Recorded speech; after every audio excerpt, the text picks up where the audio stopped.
দেখো structural analysis তো আমাদের মোমেন্ট ডিস্ট্রিবিউশন একটা বিশাল অধ্যায়।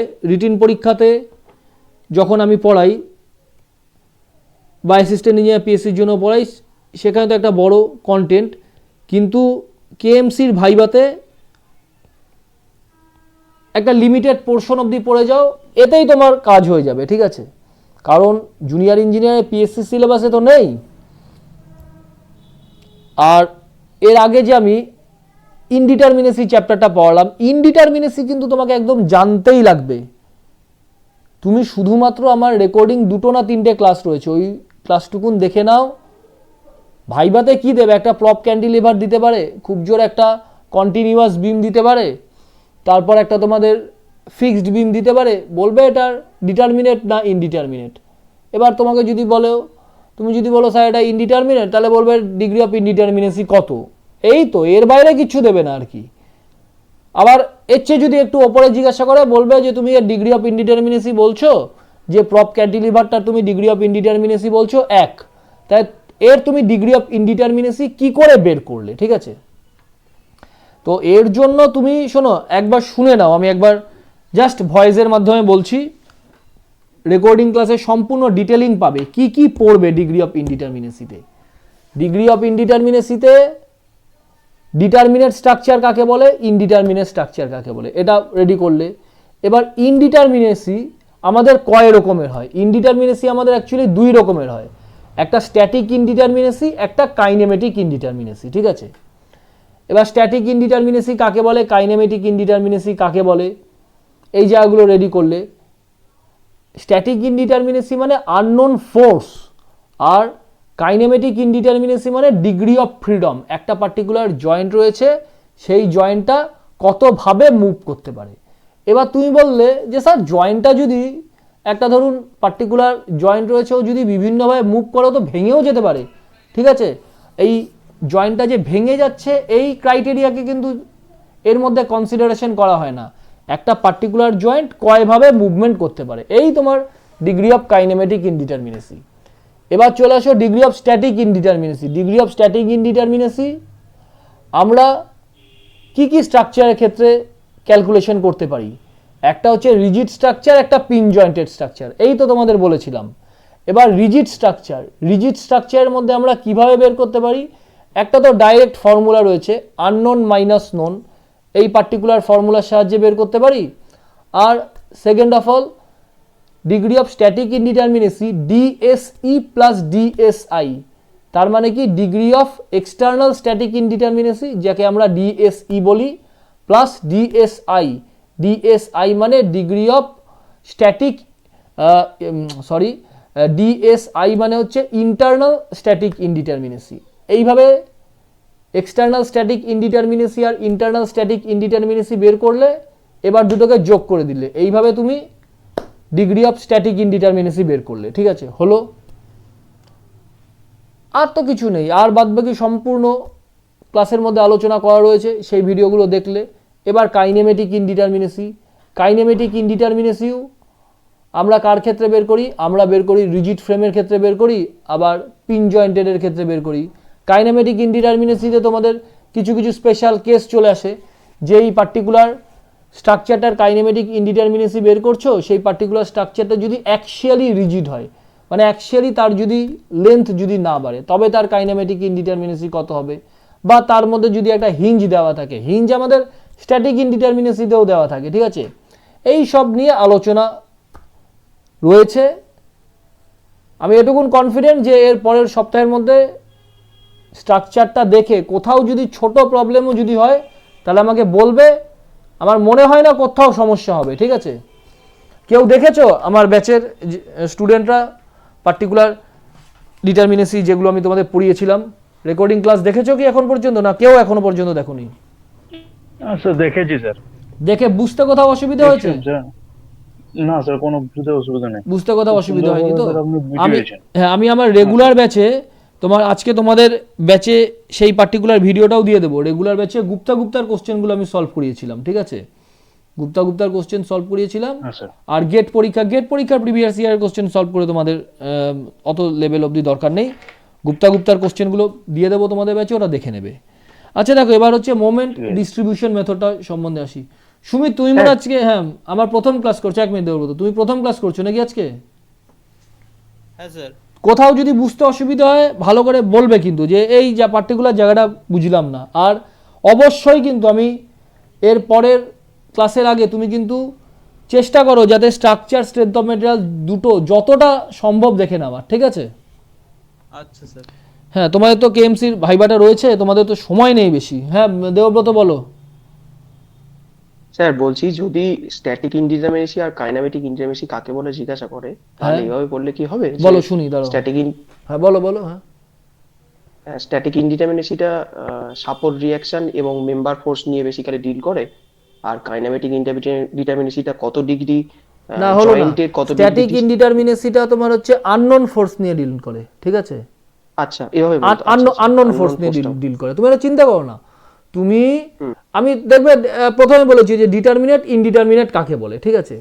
ইনডিটারমিনেট হচ্ছে তোমার একটা পার্টিকুলার স্ট্রাকচার রয়েছে, সেই স্ট্রাকচারটাকে যদি তুমি equation of equilibrium, horizontal moment, vertical এর সাহায্যে যদি তুমি সলভ করতে পারো, তাহলে তো সেটা ডিটারমিনেট স্ট্রাকচার। এটা তো আমরা স্ট্রেংথ অফ মেটেরিয়ালসে শিখেছি, ঠিক আছে? এবার যদি আননোন একটা ফোর্স যদি থাকে যেটাকে তুমি স্ট্যাটিকের সাহায্যে সলভ করতে পারছো না, তখনই তো আমাদের স্ট্রাকচার এলো, তাই না? তাহলে আননোন ফোর্স নিয়ে যদি ডিল হয় তাহলে সেটা হচ্ছে স্ট্যাটিক ইনডিটারমিনেসি, ঠিক আছে? আমি স্ট্যাটিক ইনডিটারমিনেসি একটা তোমাদের যখন ক্লাস করিয়েছিলাম, একটা চার্টের মাধ্যমে আমি তোমাদের বলেছিলাম, দাঁড়াও দেখি সেই চার্টটা খুঁজে পাই কিনা, ঠিক আছে? আচ্ছা, তার আগে কিন্তু এই জায়গাগুলো বলেছিলাম তোমাদের, যে এই পার্টিকুলার জায়গাগুলো বলেছি, এগুলো কিন্তু অবশ্যই দেখতে হবে যে এই এই জায়গাগুলো দেখো। তুমি যখন বললে জায়গাটা আরেকবার বলে দিই, এই পিন জয়েন্টেড স্ট্রাকচার কাকে বলে, রিজিড ফ্রেম কাকে বলে, ঠিক আছে? তারপরে হচ্ছে সাপোর্ট রিয়াকশন কি, মেম্বার ফোর্স কি, দেখেইছো তো? সাপোর্ট রিয়াকশন, মেম্বার ফোর্স, এগুলো না যদি ক্লিয়ার থাকে তাহলে তো পারবে না। এই চার্টটা আমি খুঁজছিলাম, ঠিক আছে? দেখো, হ্যাঁ দাগানো রয়েছে, তোমাদের ব্যাচেই আমি পড়িয়েছি এটা আর কি। এটা তোমাদের একটা হচ্ছে ডিটারমিনেট আর একটা হচ্ছে ইনডিটারমিনেট। এই ইনডিটারমিনেটকে আমরা দুভাগে ভাগ করছি, একটা হচ্ছে স্ট্যাটিক ইনডিটারমিনেসি আর একটা হচ্ছে কাইনেমেটিক ইনডিটারমিনেসি। স্ট্যাটিক ইনডিটারমিনেসি আমরা কোন কোন স্ট্রাকচারের ক্ষেত্রে বের করি? একটা হচ্ছে রিজিড স্ট্রাকচার আর একটা হচ্ছে ট্রাস। ট্রাসকে আমরা পিন জয়েন্টেড স্ট্রাকচারও বলে থাকি আর কি।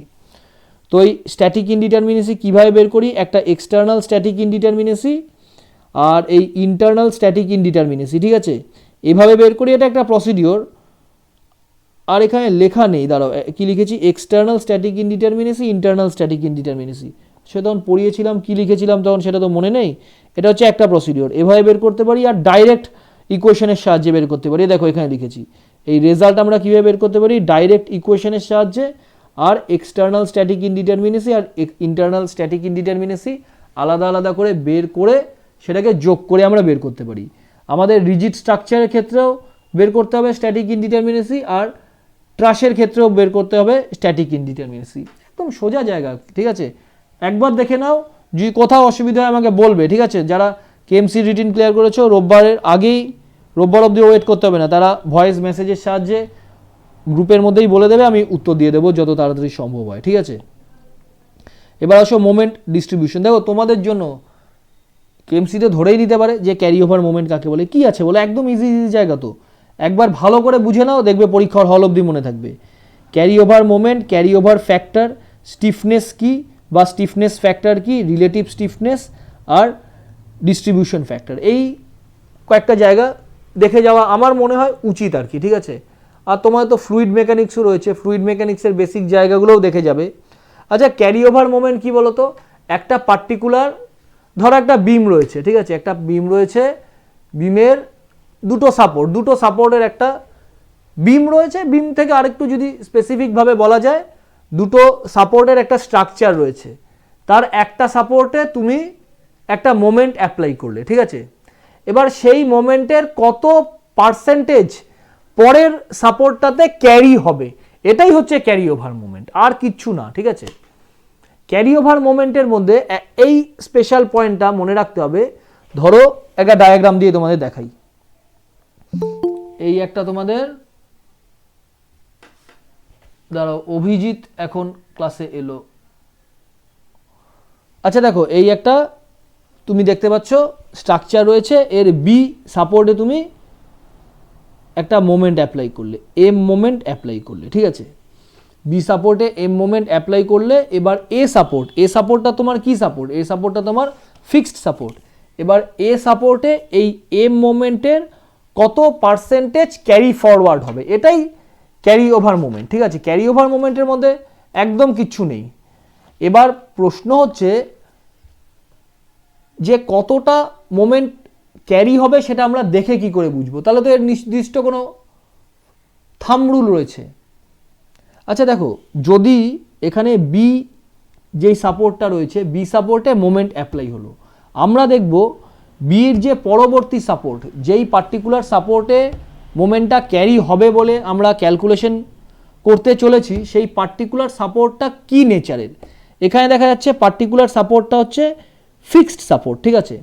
তাহলে ফিক্সড সাপোর্টে যেই পার্টিকুলার মোমেন্ট অ্যাপ্লাই হবে বি সাপোর্টে, তার অর্ধেক মোমেন্ট এখানে ক্যারি ফরওয়ার্ড হবে। তাহলে এখানে কতটা মোমেন্ট ক্যারি ফরওয়ার্ড হবে?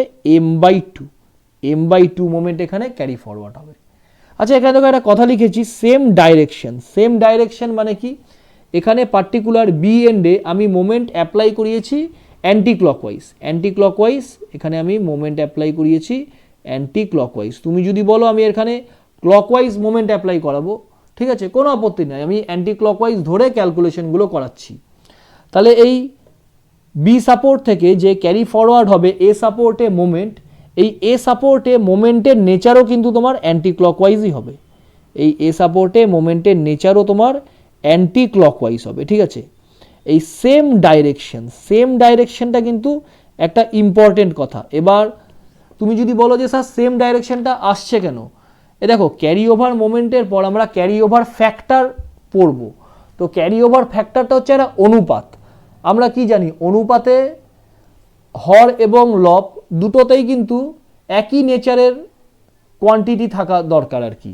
ফলে বি পয়েন্টে যে মোমেন্টটা অ্যাপ্লাই হচ্ছে সেটা যদি অ্যান্টি ক্লকওয়াইজ নেচারের হয়, এ পয়েন্টের মোমেন্টটাকেও কিন্তু তোমার অ্যান্টি ক্লকওয়াইজ নেচারের ধরেই ক্যালকুলেশন করতে হবে। এবার তুমি বললে যে স্যার ঠিক আছে, কোনো কারণে যদি এই এ পয়েন্টে ক্যালকুলেশন করে দেখলাম মোমেন্টটা ক্লকওয়াইজ চলে এলো, ঠিক আছে, বিটাকে আপনি অ্যান্টি ক্লকওয়াইজ ধরেছেন, এটা চলে এলো ক্লকওয়াইজ, অথবা বিটাকে ধরুন ক্লকওয়াইজ ধরেছেন, এটা চলে আসলো অ্যান্টি ক্লকওয়াইজ, মানে বিপরীত চলে এলো, তাহলে কি করব? আসতেই পারে, ক্যালকুলেশন করে তো আসতেই পারে, ঠিক আছে। তাহলে এ পয়েন্টে যেই মোমেন্টটা সেটাকে আমরা এইভাবে ডিনোট করব, এই এম এ, এটা হচ্ছে এ পয়েন্টের মোমেন্ট, তার যেটা রেজাল্ট আসবে, তার মোমেন্টে যেটা অ্যান্সার আসবে, তার আগে একটা মাইনাস সাইন দিয়ে দেব। মাইনাস সাইন দিয়ে কিন্তু দেব, কিন্তু তা সত্ত্বেও এই এ পয়েন্টে মোমেন্টের নেচারটা কিন্তু তুমি চেঞ্জ করতে পারবে না। বি পয়েন্টে যদি অ্যান্টি ক্লকওয়াইজ নেচারের মোমেন্ট হয়, এ পয়েন্টেও তোমাকে অ্যান্টি ক্লকওয়াইজ শো করাতে হবে। কিন্তু তুমি বললে স্যার বাস্তবে তো ক্লকওয়াইজ এসেছিল, তাহলে আপনি অ্যান্টি ক্লকওয়াইজ কেন শো করাচ্ছেন? অ্যান্টি ক্লকওয়াইজ শো করাচ্ছি বলে এখানে একটা আমি নেগেটিভ চিহ্ন ইউজ করলাম, ঠিক আছে। এই হচ্ছে তোমার ক্যারি ওভার মোমেন্ট। তাহলে ক্যারি ওভার মোমেন্ট সম্বন্ধে আমরা কি জানতে পারলাম? যদি তোমার রেয়ার এন্ড বা far end, when far end is fixed, far end যখন তোমার ফিক্সড হয়, মানে এই এ সাপোর্টটা হচ্ছে ফার এন্ড, এটা যখন ফিক্সড হয়েছে, বি সাপোর্টে যেই মোমেন্ট অ্যাপ্লাই হলো তার অর্ধেক মোমেন্ট ক্যারি ফরওয়ার্ড হলো, তাহলে m/2 ক্যারি ফরওয়ার্ড হলো এবং নেচারটা সেম থাকবে। তাহলে এখানে দেখো লিখেছি এম হচ্ছে applied moment R M A হচ্ছে ক্যারি ওভার মোমেন্ট, এটা হচ্ছে ইনডিউসড মোমেন্ট বা ডেভেলপড মোমেন্ট। তুমি তো ডাইরেক্ট এ পয়েন্টে কোনো মোমেন্ট অ্যাপ্লাই করোনি, বি পয়েন্টে মোমেন্ট অ্যাপ্লাই করেছো, তার জন্য কতটা মোমেন্ট এ পয়েন্টে ক্যারি ওভার হলো, এটাই হচ্ছে তোমার ক্যারি ওভার মোমেন্ট। এবার দেখো হোয়েন ফার এন্ড হিঞ্জ, তাহলে আমরা প্রথমে বললাম ফার এন্ড যদি ফিক্সড থাকে তাহলে কি হয়। এবার ফার এন্ড যদি তোমার হিঞ্জ থাকে, আচ্ছা ফার এন্ড হিঞ্জ থাকলে কি হয় বলো তো? এই বি পয়েন্টে ধরো একটা মোমেন্ট অ্যাপ্লাই হলো এম মোমেন্ট, ঠিক আছে, এম মোমেন্টের নেচার অ্যান্টি ক্লকওয়াইজ। তাহলে তুমি শিখেছো যে এ পয়েন্টে যেই মোমেন্ট হবে এ মোমেন্টটাকেও অ্যান্টি ক্লকওয়াইজ দেখাতে হবে, এম এ। আচ্ছা আমাকে বলো হিঞ্জ পয়েন্টে মোমেন্ট কত হয়?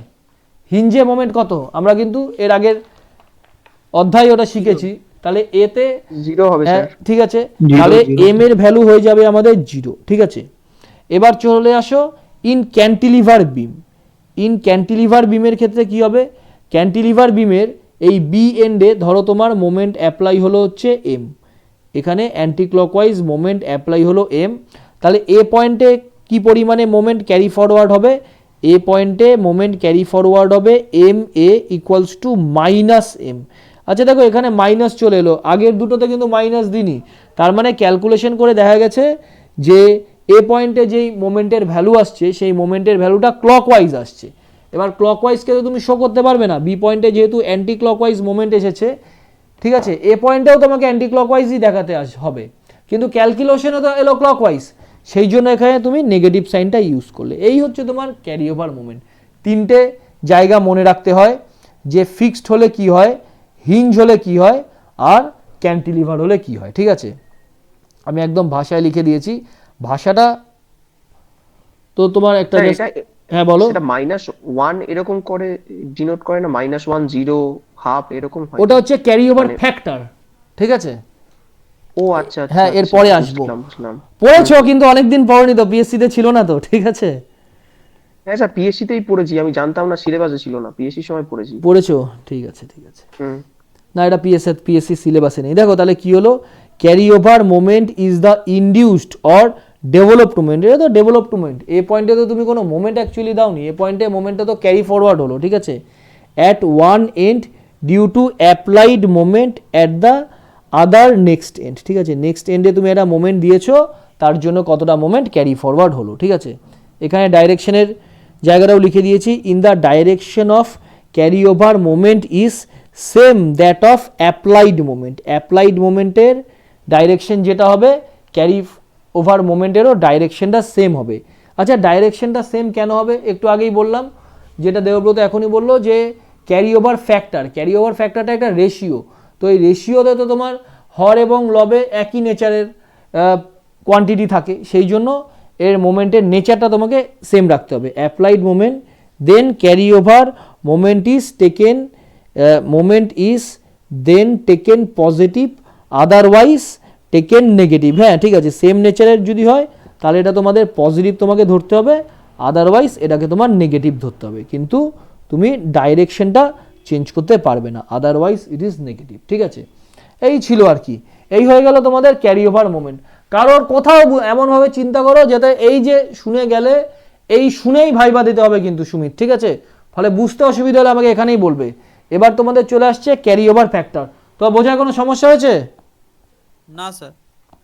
এবার চলে আসে হচ্ছে carry over factor. Carry over factor কিছুই না, ক্যারি ওভার যে মোমেন্টটা হলো এম এ আর যেটা অ্যাপ্লাইড মোমেন্ট, এদের রেশিও হচ্ছে ক্যারি ওভার ফ্যাক্টর। তাহলে দেখো ক্যারি ওভার ফ্যাক্টরটা কি লিখেছি, carry over factor is defined as the ratio of carry over moment to the applied moment in same direction. দেখো সেম ডাইরেকশনটাই হচ্ছে মূল ইম্পর্টেন্ট, এই জন্য এটাকে একটা বক্সের মধ্যে করে দিয়েছি আর কি।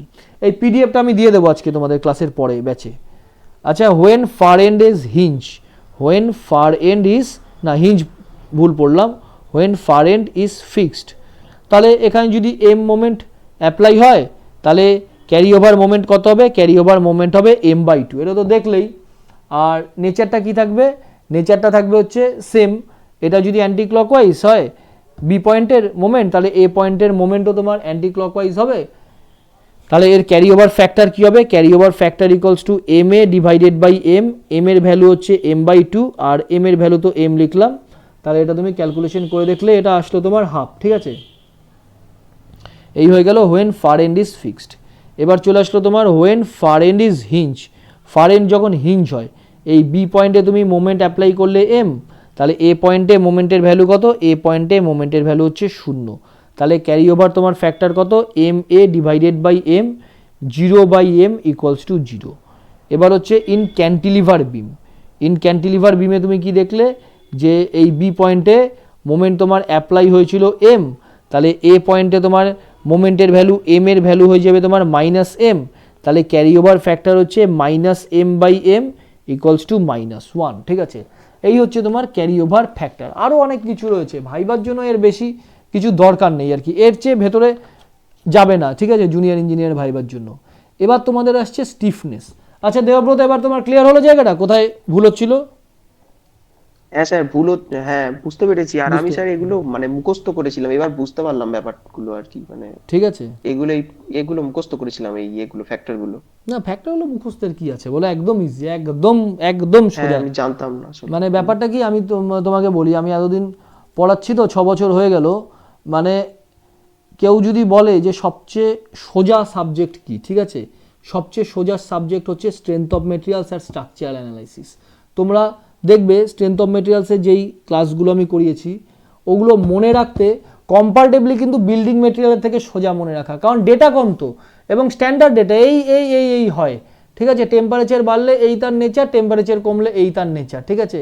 বেন্ডিং মোমেন্টের এই এই ক্রাইটেরিয়া রয়েছে। তুমি একটা মানে যদি ভালো করে বোঝা থাকে, রিভিশন তুমি 2-3 ঘন্টার মধ্যে দিয়ে দিতে পারবে গোটাটা, এবং ওই রিভিশন দিয়েই সব কোশ্চেন সলভ করতে পারবে। কিন্তু বিল্ডিং মেটেরিয়াল বা হাইওয়েতে অনেক ইনফরমেশন বেশি। আমার তো নিজের ব্যক্তিগতভাবে মনে হয় যে ইনফরমেশন মনে রাখার থেকে এই ইঞ্জিনিয়ারিংটা যদি বোঝা যায়, এটা সুবিধা হয় আর কি। আচ্ছা দেখো, এরপরে আসে স্টিফনেস বা স্টিফনেস ফ্যাক্টর, ঠিক আছে। সুনীত ভালো করে শোনো, স্টিফনেস বা স্টিফনেস ফ্যাক্টর কাকে বলে? যারা কেএমসি ক্লিয়ার করেছো তাদের জন্যই কিন্তু আমি এই এক্সট্রা ডেটটা দিলাম আর কি। তো স্টিফনেস হচ্ছে, এবার কিছুই না, এবার তুমি বললে যে স্যার এই পার্টিকুলার, এখন আপনি কি দেখাচ্ছিলেন যে একটা এ বিম, যার এ পয়েন্টটা হচ্ছে আপনার ফিক্সড। এবার এই বি পয়েন্টটা যেটা রয়েছে, বি পয়েন্টে আপনি মোমেন্ট অ্যাপ্লাই করবেন, ঠিক আছে। এবার আমি তোমাকে জিজ্ঞাসা করলাম যে ঠিক আছে, তুমি তো বলছো মোমেন্ট অ্যাপ্লাই করব, কিন্তু এই মোমেন্টের ভ্যালু কত হবে?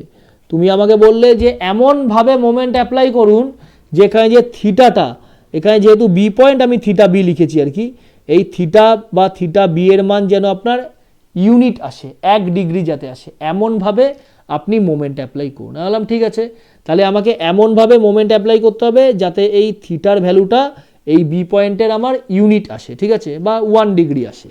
এই হচ্ছে তোমার স্টিফনেস বা স্টিফনেস ফ্যাক্টর। এবার এই এন্ড কন্ডিশনগুলো দেখে দেখে তুমি দুটো মাত্র ভ্যালু মনে রাখতে হবে, 4EI/L আর হচ্ছে 3EI/L, ঠিক আছে। প্রমাণ কি করে আসলো দেখো, তুমি যদি বলো এই প্রমাণগুলো কি করে হলো আর কি, প্রমাণ তোমার ভাইবার ব্যাচের জন্য পড়ানোর দরকার নেই আর কি, ঠিক আছে। আমরা রেগুলার ব্যাচে এই প্রমাণগুলো করে দিই আর কি। তো দেখো এখানে ভাষাটা কি লিখেছি, ভাষাটা লিখেছি stiffness of any joint is the moment that is required to produce unit rotation at than joint, ঠিক আছে। সেটাই বললাম, এই বি জয়েন্টে মোমেন্ট অ্যাপ্লাই করব, এই মোমেন্টের ভ্যালু কত হবে যাতে বি জয়েন্টের রোটেশন তোমার 1 ডিগ্রি হয়, ঠিক আছে। এই হচ্ছে তোমার স্টিফনেস। এবার যদি তোমার এই পার্টিকুলার এ জয়েন্টটা যদি ফিক্সড থাকে, তাহলে তোমার এম এর ভ্যালু হবে 4EI/L, 4EI/L। আর যদি এম এর ভ্যালু, যদি এর ভ্যালু যদি তোমার হিঞ্জ থাকে, এর ভ্যালু তো ভুল কথা বললাম, মানে এর নেচার যদি হিঞ্জ থাকে, তাহলে তোমার এম এর ভ্যালু হবে হচ্ছে 3EI/L, 3EI/L। এটা বড় প্রমাণ রয়েছে, প্রমাণ ভাইবার জন্য জানার দরকার নেই, এই দুটো ভ্যালু মনে রেখে দাও, 4EI/L, 3EI/L। দেখো আমি এটা লিখে রেখেছি এখানে, when far end is fixed, তোমার ফার এন্ড যদি ফিক্সড হয়, তাহলে এখানে এই বি পয়েন্টে ইউনিট রোটেশন প্রডিউস করতে তোমাকে কতটা মোমেন্ট অ্যাপ্লাই করতে হবে, 4EI/L, ঠিক আছে। আর ফার এন্ড যদি তোমার হিঞ্জ হয়, ঠিক আছে, তাহলে এখানে দেখতে পাচ্ছ এ যেটা far end, A far end হচ্ছে হিঞ্জ, তাহলে বি পয়েন্টে ইউনিট রোটেশন তোমার প্রডিউস করতে 3EI/L মোমেন্ট অ্যাপ্লাই করতে হলো।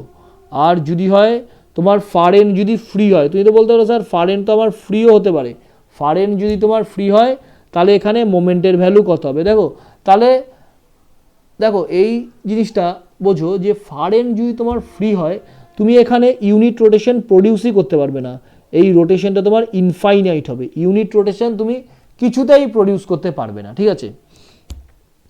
এবার তোমার মাথায় প্রশ্ন আসতে পারে, স্যার এখানে আপনি বারবার বলছেন যেখানে এম এর ভ্যালু হচ্ছে 4EI/L, 4EI/L, 4EI/L করে আপনি চেঁচাচ্ছেন, আর বলছেন হচ্ছে স্টিফনেস, আর ডেফিনেশন পড়াচ্ছেন স্টিফনেস, তাহলে আপনি স্টিফনেসকে কি আপনি মোমেন্ট দিয়ে বলবেন?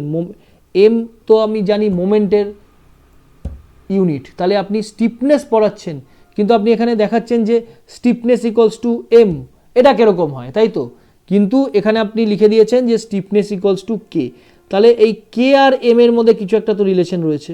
এই আপনি মোমেন্ট বলছেন কিন্তু এখানে লিখেছেন কে, কে আর এম এর মধ্যে কি রিলেশন রয়েছে, আপনি কে কে কীভাবে আপনি এম দিয়ে ডিনোট করলেন, ঠিক আছে, এটা মাথায় প্রশ্ন আসতেই পারে।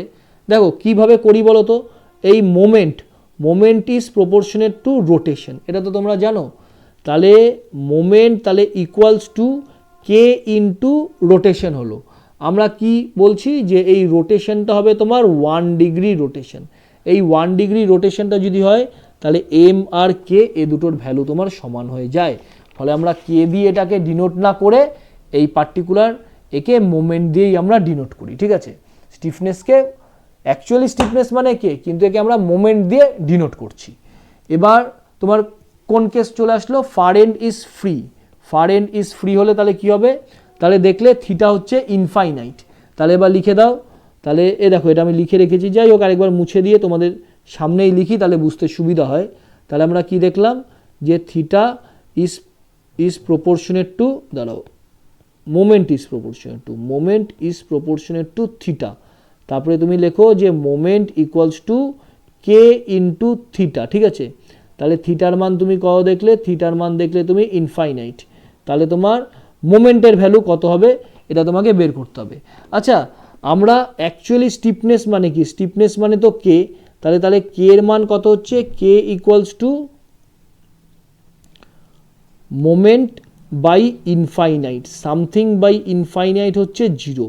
তাহলে when far end is free সেই ক্ষেত্রে তোমার কে এর ভ্যালু তোমার চলে আসছে, তার মানে স্টিফনেস চলে আসছে 0, ঠিক আছে।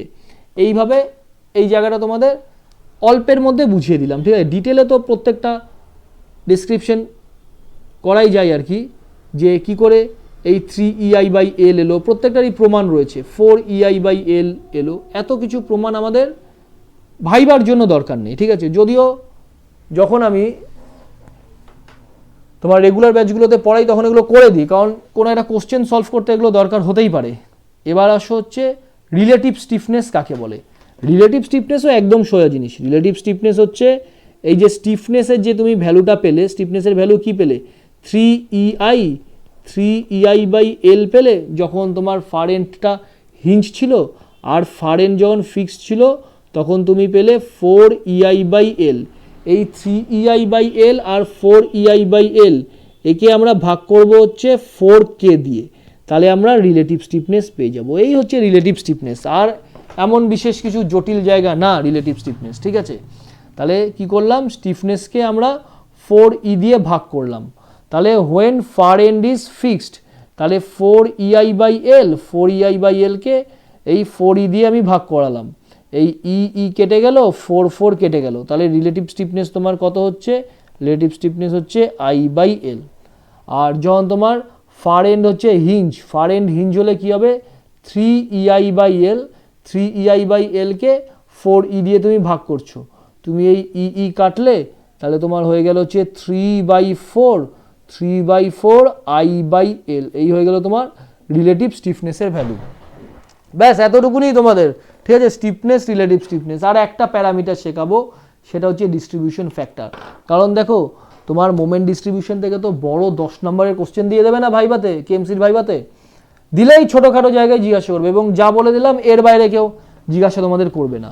এবার ডিস্ট্রিবিউশন ফ্যাক্টর হচ্ছে, ধরো একটা পার্টিকুলার, দাঁড়াও এটা এই ডায়াগ্রামটা মুছে দিই, এটা আমায় এই পিডিএফটা আগে তৈরি করেছিলাম যখন রেগুলার ব্যাচে ক্লাস করাই আর কি।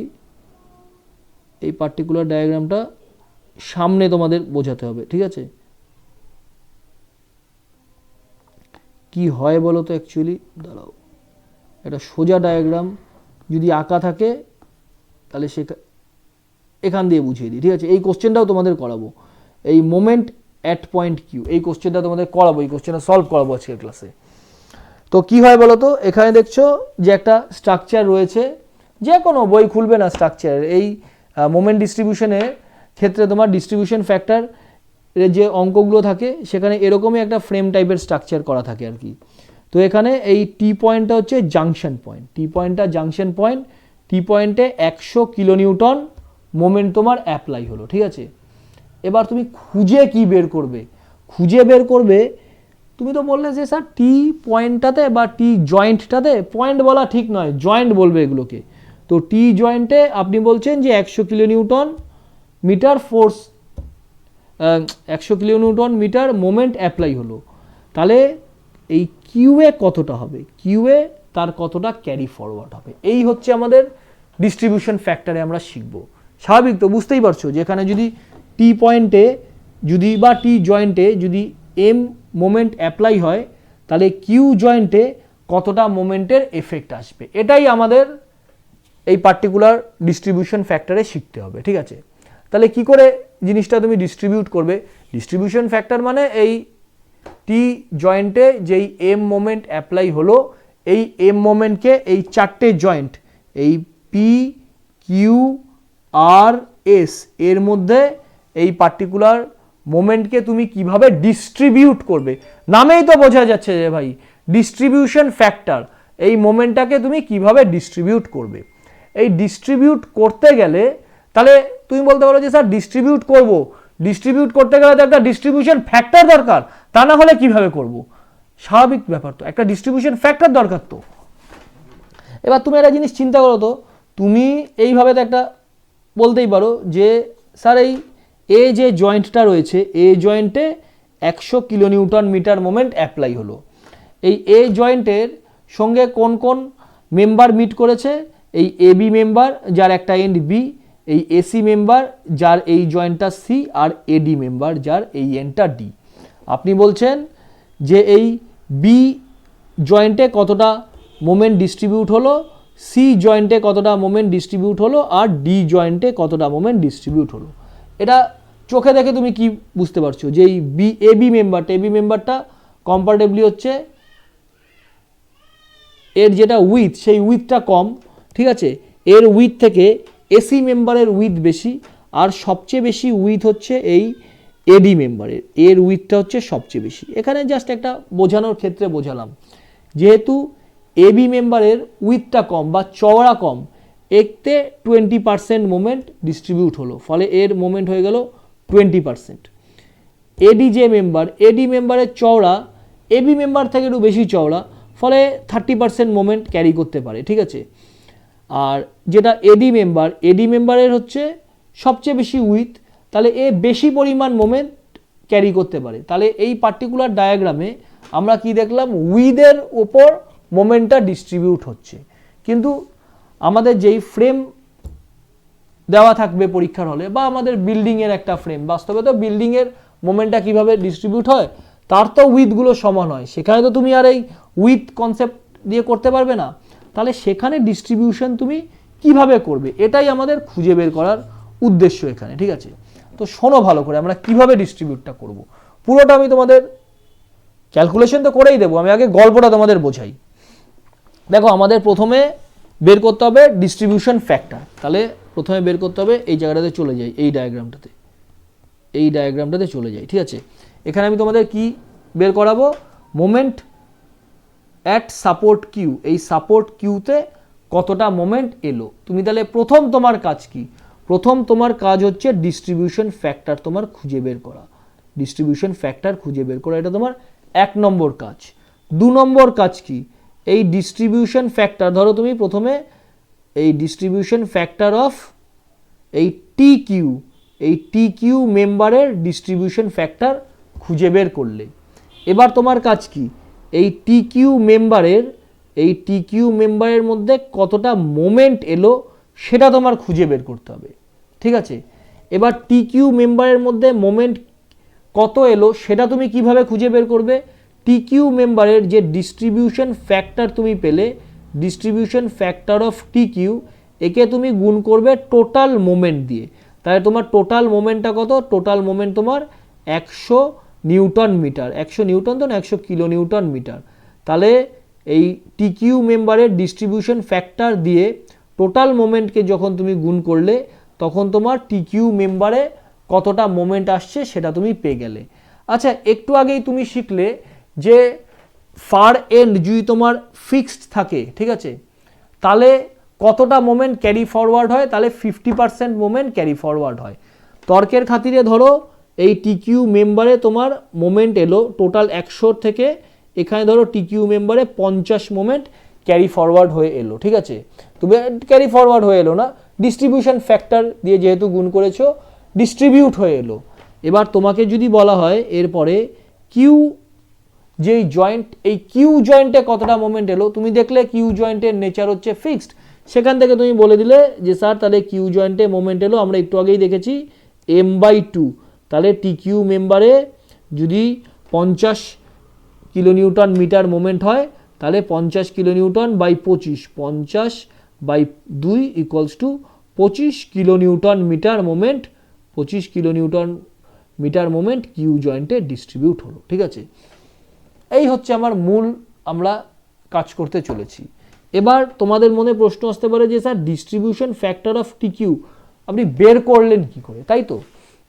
দেখো ডিস্ট্রিবিউশন ফ্যাক্টর অফ টিকিউ বের করার জন্য আমাদের স্টিফনেস বা রিলেটিভ স্টিফনেস এই টার্মটার হেল্প নিতে হবে, ঠিক আছে।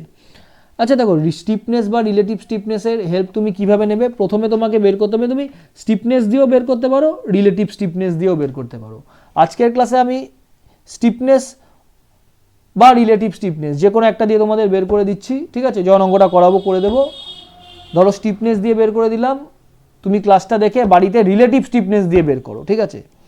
রিলেটিভ স্টিফনেস দিয়ে বের করো, দেখবে সেম উত্তর আসবে। যদি উত্তরে কোথাও অসুবিধে হয় তুমি আমাকে বলবে যে স্যার এই পার্টিকুলার জায়গাটা আমার মিললো না, আমি তোমাকে কোথায় তোমাদের ভুল হয়েছে সেটা বলে দেবো।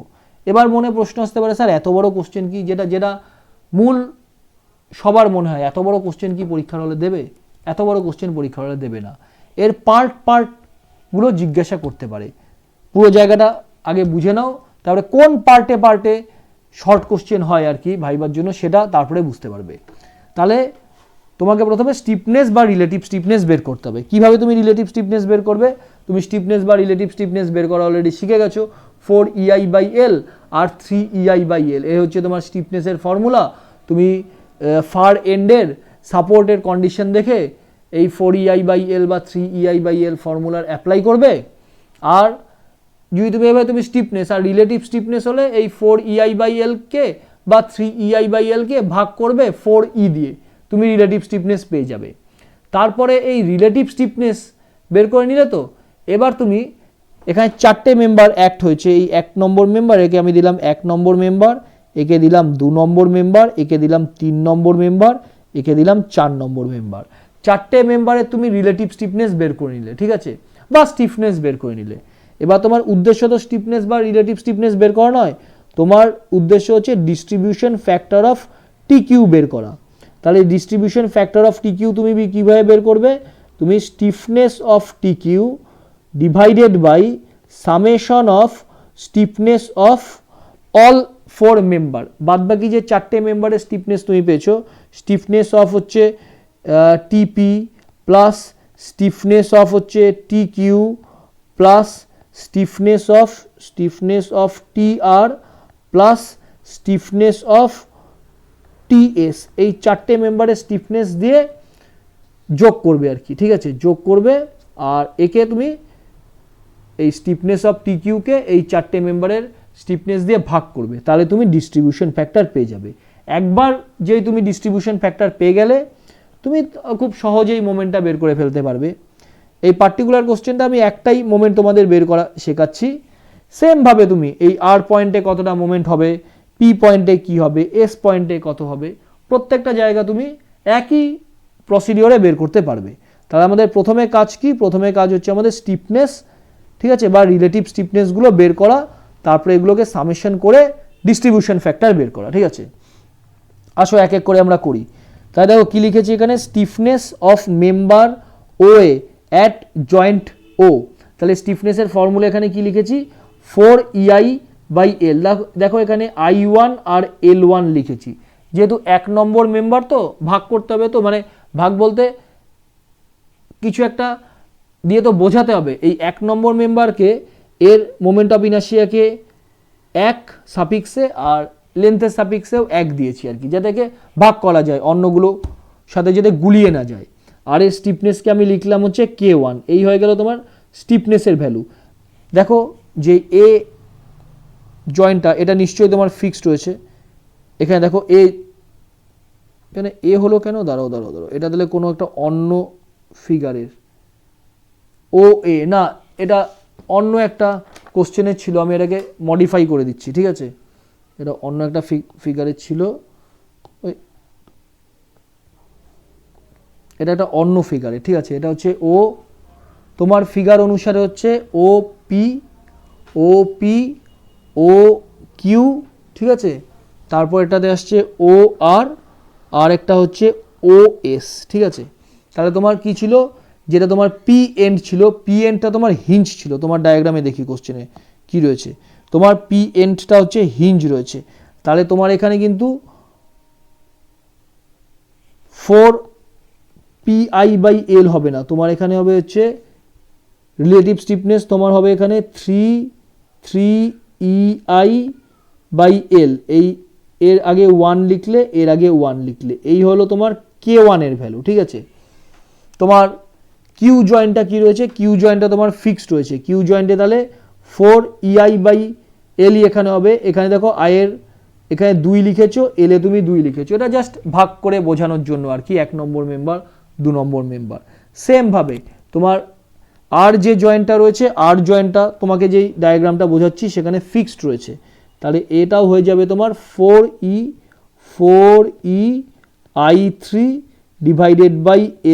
এইভাবে তুমি k3 এর মান পেয়ে গেলে। তাহলে k1 k2 k3 তিনটে মান পেয়ে গেলে। আচ্ছা আমাকে বলো যে এস যেই জয়েন্টটা রয়েছে, এস জয়েন্টটা তোমার ফ্রি রয়েছে, তাহলে এখানে স্টিফনেস বা রিলেটিভ স্টিফনেস কত হবে? 0 হবে স্যার। তাহলে এখানে স্টিফনেস বা রিলেটিভ স্টিফনেস তোমার 0 হবে, ঠিক আছে? এইভাবে তুমি k4 পেয়ে গেলে।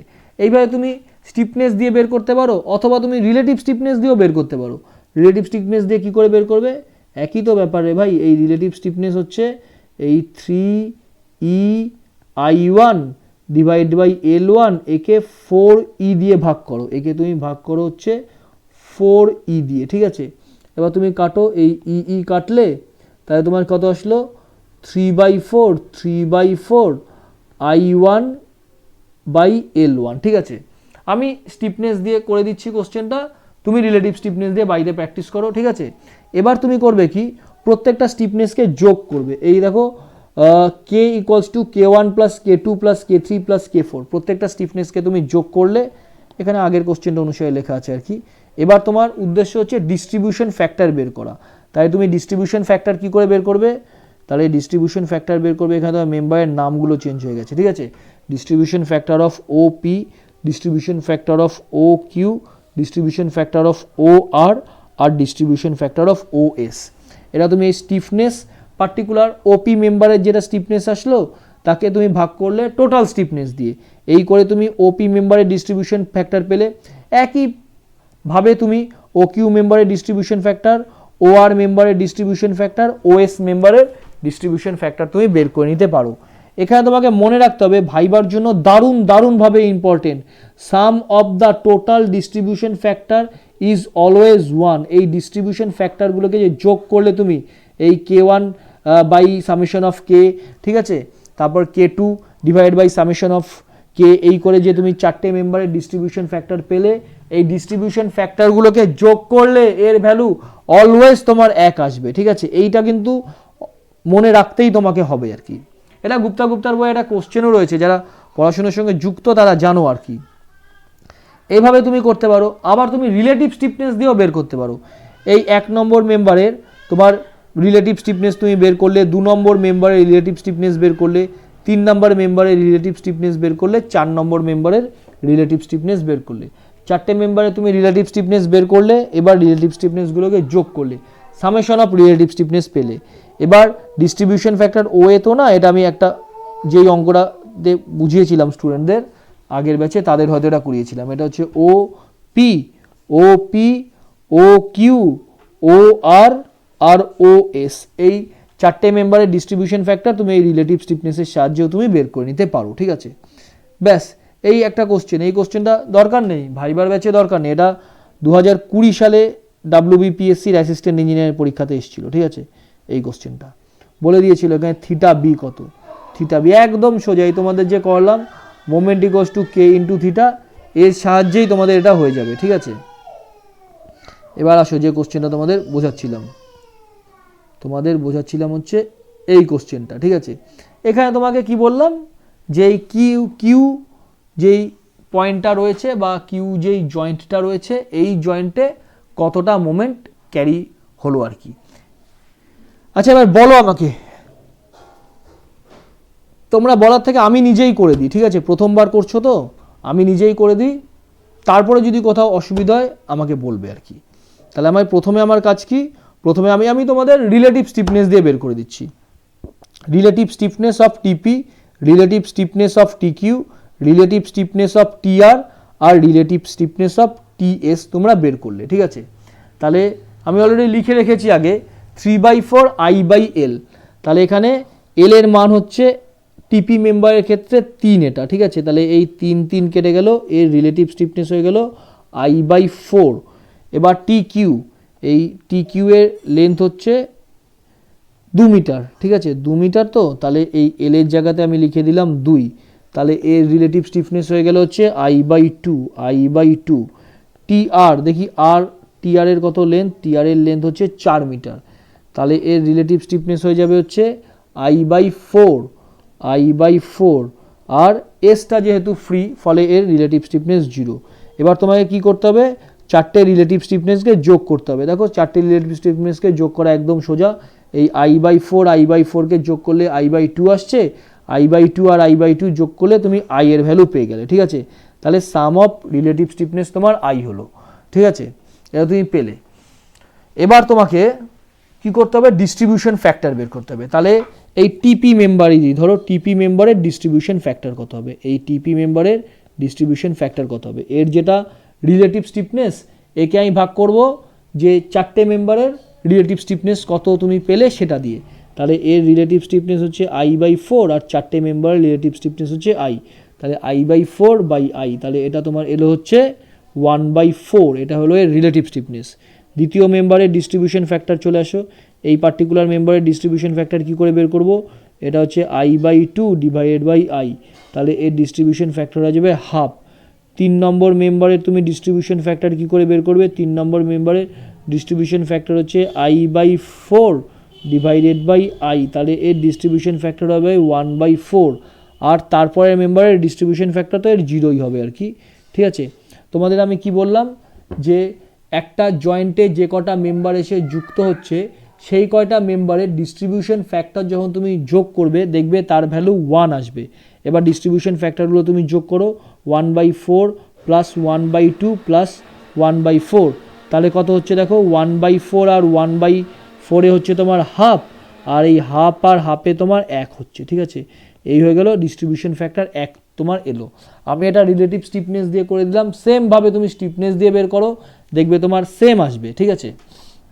তাহলে আমরা বের করতে কি চলেছি, এই কিউ পয়েন্টে মোমেন্ট কত, তাহলে টি কিউ মেম্বারটার এর ডিস্ট্রিবিউশন ফ্যাক্টর কত, এই টি কিউ এর ডিস্ট্রিবিউশন ফ্যাক্টর হচ্ছে হাফ, তাহলে এখানে কতটা মোমেন্ট আসে, টি কিউ এর ডিস্ট্রিবিউশন ফ্যাক্টর হাফ, তাহলে টি কিউ মেম্বারে মোমেন্ট আসে হচ্ছে total moment into T Q মেম্বারের distribution factor, that is half. তাহলে এখানে মোমেন্ট আসে 50, তাহলে 50 যদি টি কিউ মেম্বারে মোমেন্ট আসে, কিউ পয়েন্টটা হচ্ছে তোমাদের ফিক্সড, তাহলে কিউ পয়েন্টে এর অর্ধেক মোমেন্ট ক্যারি ফরওয়ার্ড হবে ক্যারি ওভার মোমেন্টের সাহায্যে, তাহলে এর ভ্যালুটা হবে 25, ঠিক আছে। 25 অবশ্যই এর ইউনিট তোমাকে লিখতে হবে, 25 কিলোনিউটন মিটার। এইভাবে এইটুকুনি শুধু তুমি মনে রেখে যাও, ঠিক আছে, কেএমসির ইন্টারভিউর জন্য। আর ডিটারমিনেট ইনডিটারমিনেট যেটা বলেছি সেটা পড়ো, স্ট্রেংথ অফ মেটেরিয়ালসটা পড়ো, এই পার্টিকুলার জায়গাগুলো পড়ো। ফ্লুইড মেকানিক্স আমি পড়াইনি, ঠিক আছে। ফ্লুইড মেকানিক্স যারা যেহেতু পিএসসির ইন্টারভিউর ব্যাচ আমি পড়াচ্ছিলাম আর কি, সেখানে তো ফ্লুইড মেকানিক্সে পড়ানোর দরকার নেই, এটুকুনি পড়ে যাও, এর বাইরে এক লাইনও পড়তে লাগবে না, ঠিক আছে, এতেই তোমার হয়ে যাবে। Thank you, okay. নেক্সট রোববার ভালো করে প্রিপারেশনটা নিয়ে মক ভাইভাগুলো দাও।